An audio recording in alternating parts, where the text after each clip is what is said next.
Olá pessoal, tudo bem? Vamos iniciar nossa aula da segunda série e hoje o nosso tema é composição do sangue. Na aula passada nós começamos a estudar sobre o sistema cardiovascular humano. Nós falamos então dos principais sistemas que atuam no sistema cardiovascular. Nós vimos que existe uma grande circulação de sangue pelo nosso corpo, né, que no caso a artéria aorta ela leva esse sangue para as outras artérias enormes do nosso corpo. E nós temos também a pequena circulação, que ocorre a nível pulmonar, ocorre também a hematose, né, que é a troca do sangue venoso pelo sangue arterial. E agora nós vamos estudar a chamada composição do sangue. Do que o sangue ele é formado? Então vamos lá. O sangue humano faz parte do sistema circulatório, formado pelo coração e vasos sanguíneos.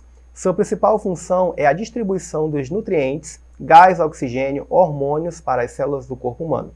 Enquanto vai passando pelo corpo, ele deixa alimento, oxigênio e recolhe resíduos, que é chamados de excretas, produzidos durante o metabolismo das células dos diferentes tecidos. Na maioria dos vertebrados, o sangue é formado pelo plasma, que é chamada a parte líquida, que contém diversas substâncias, hemácias, glóbulos vermelhos, leucócitos, glóbulos brancos e plaquetas, fragmentos celulares. Os glóbulos e as plaquetas representam 45% da composição do sangue que circula pelos vasos sanguíneos, que são artérias, veias e capilares. Já as artérias conduzem o sangue para os órgãos do tecido do corpo, enquanto as veias fluem em sentido inverso. Então, nós falamos na aula passada sobre a relação entre veias, artérias e capilares. Então, pelas artérias circula o sangue arterial, que é o sangue rico em oxigênio. Pelo sangue venoso, aliás, pelas veias, circula o sangue venoso, né, que é o sangue que ele está pobre em oxigênio e rico em gás carbônico. Falando então de composição do sangue, a gente sabe que no sangue existe as hemácias, né, que são as células vermelhas, que dão a cor vermelha para o sangue. Existe também as plaquetas, que participam do processo de coagulação do sangue. E existe também a parte branca, né, que é a parte onde tem os leucócitos, que são, nesse caso aí, as substâncias que vão agir como proteção do nosso corpo, né, que são macrófagos, leucócitos, e também nós temos o plasma, que é o que vai deixar justamente a parte do sangue mais branco, que representa então 45% desse sangue. Então, o que é o plasma sanguíneo?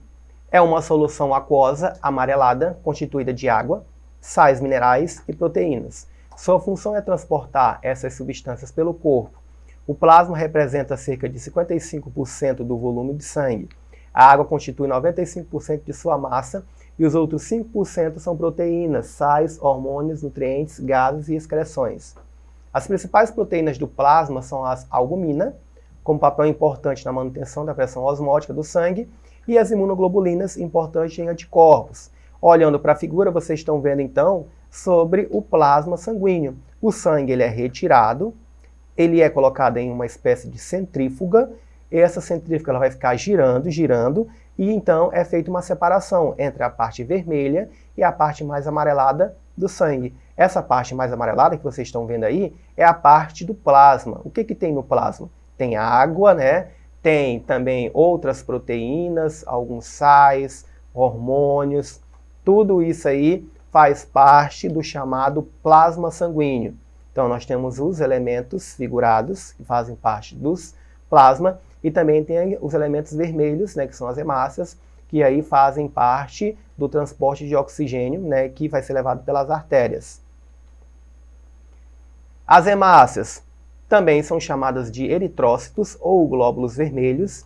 Elas são células compostas por moléculas de hemoglobina, proteína responsável da cor vermelha do sangue. Sua função é transportar o oxigênio para o corpo. As hemácias correspondem a cerca de 42 a 47% do volume de sangue. Homens adultos saudáveis possuem entre 4,1 e 6 milhões de hemácias por milímetros cúbicos de sangue. Já as mulheres adultas saudáveis possuem de 3,9 a 5,5 milhões de milímetros cúbicos de sangue. Então vocês estão vendo aí, esse formato da figura é o formato das hemácias, também chamado de eritrócitos. São células do tipo anucleadas, ou seja, elas não contêm núcleo. Como elas são redondinhas, elas não contêm núcleo, apenas, né, a parte que compõe, como de proteínas, né, a parte todinha que compõe essa hemácia, também tem a hemoglobina, que vai ajudar a carregar esse oxigênio, então, para junto das células. E também existe essa diferença, né? A gente sabe que Por milímetros cúbicos de sangue, o homem ele tem uma maior quantidade de hemácia do que as mulheres. Agora, para aí. Não está contando tempo.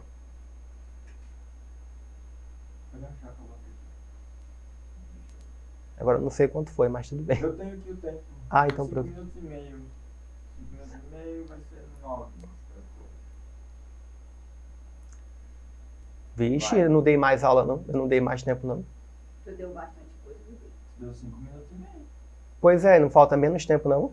Não, 14 minutos. Ah, tá. e meio. Não, Vai.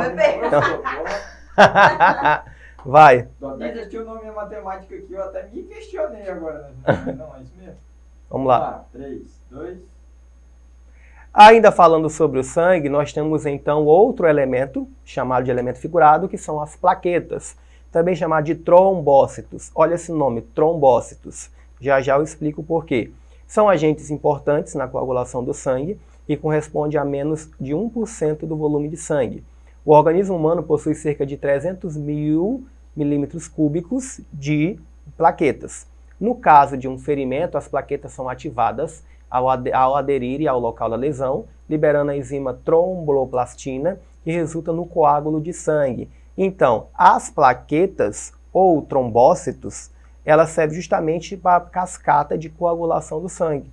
Quando você sofre um ferimento, o que vai acontecer?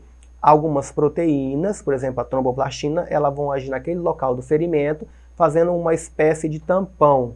Lá elas vão tampar o sangramento, né, vão formar coágulos, e aí nesse coágulo ele vai impedir que o sangue ele saia para o seu meio exterior.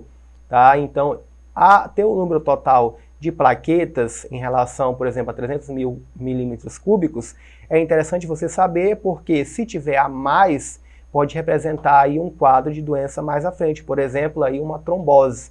Se tiver a menos, representa também que você tem deficiência de plaquetas, e aí você vai ter problemas na coagulação do sangue. Então, sempre observar os valores de referência quando for fazer um exame e for analisar lá os números de plaquetas que tem.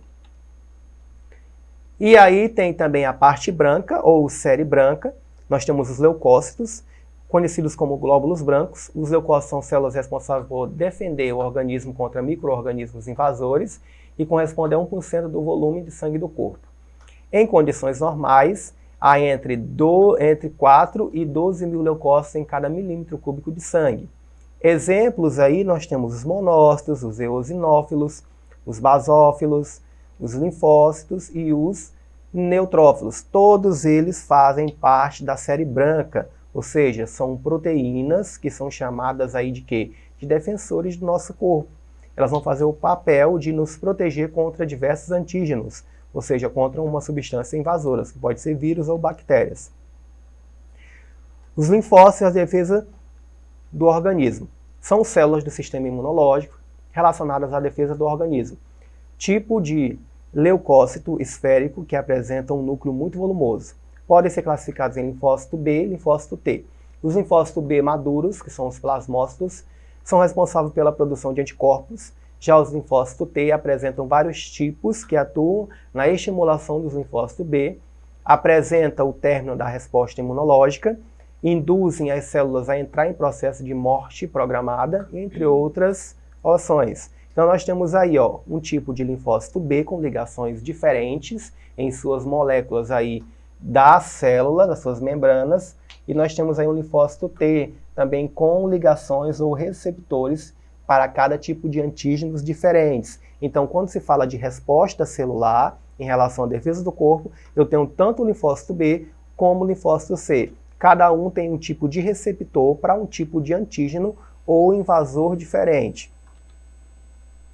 Linfócito B.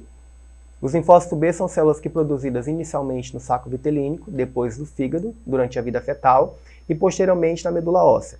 As células progenitoras linfóides permanecem na medula óssea até a sua maturação, deixando o local e caindo na circulação em direção aos órgãos linfóides, onde estão maduros. Os linfócitos B são responsáveis por garantir a chamada imunidade humoral, que se destaca pela resposta imunológica realizada pela produção de anticorpos. Esses anticorpos são capazes de neutralizar ou ainda destruir os antígenos. Para que ocorra a produção dos anticorpos, faz-se necessária a ativação dos linfócitos B, que se proliferam e diferenciam-se em plasmócitos, e os plasmócitos produzem anticorpos. Além da produção de anticorpos, os linfócitos B atuam como células de memória imunitária. Essas células são capazes de reagir rapidamente em uma nova infecção com o mesmo antígeno.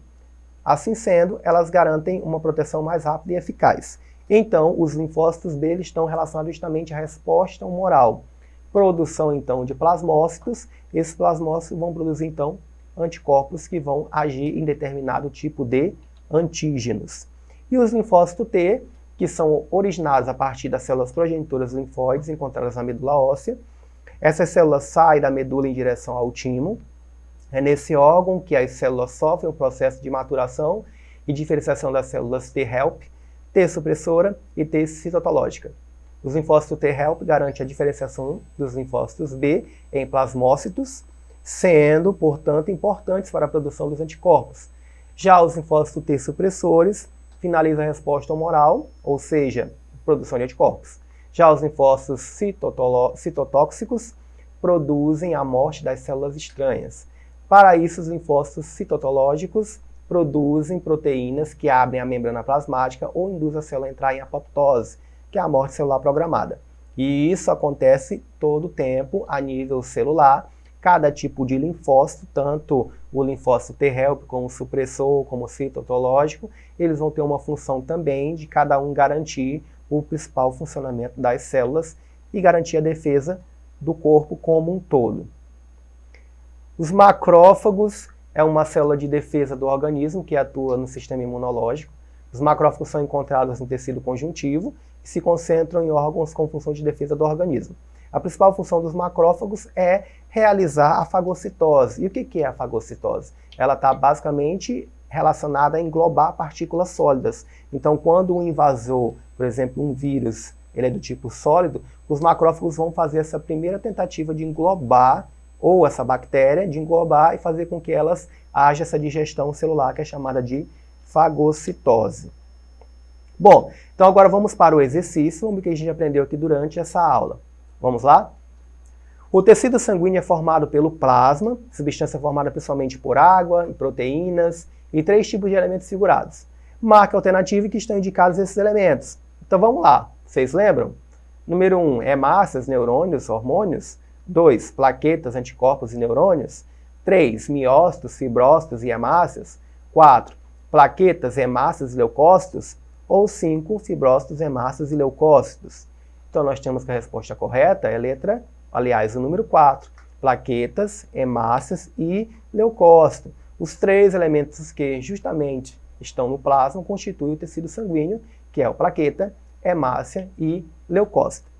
Então nós chegamos ao final da nossa aula, eu espero que vocês tenham gostado sobre o tema. Na próxima aula aguardo vocês e para acessar essa aula, acesse a plataforma Eduque e aguardo vocês na próxima aula. Muito obrigado!